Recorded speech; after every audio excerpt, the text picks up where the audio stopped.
We are younger than every big country but China. If they hadn't changed their one-child policy, we'd have been younger than China in 20 years.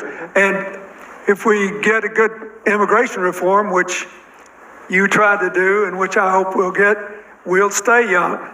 Either that or we're going to have to encourage that young woman who works for you that I met today to keep having more babies. Freedom is a spectrum with chattel slaves on the left and slave masters on the right. The foundation of the wage-slave relationship is the economic dependency of the slave on the master. Wage slavery changes the form of compensation from food and shelter to money, which can theoretically be used to purchase food and shelter. Although free in name, most Americans are broke, in debt, live paycheck to paycheck, and couldn't walk away from their jobs without losing their homes. The average worker today works 24% more than a 14th century peasant. In 1 year, this is the equivalent of an additional 2 months of work. Freedom to most Americans is largely an illusion. Control. A dream world built to keep us under control in order to change a human being into this.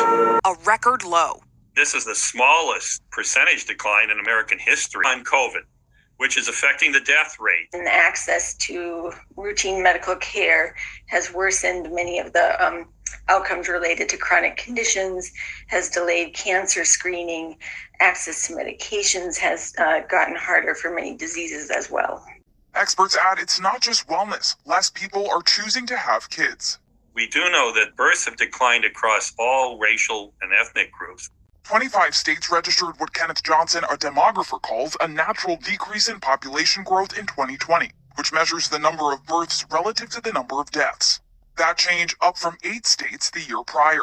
Are there factors about the world as it stands, specifically in the pandemic setting, that make you go, I don't think I want to do this? With climate change and sustainability, how the world is going to be in the next decades, I think is a cause for concern for a lot of people. On the other hand, the birth rates don't rise again. That has implications that ripple through the whole economy and society. There is a term for living creatures who are not allowed to control their own reproduction. That term is livestock.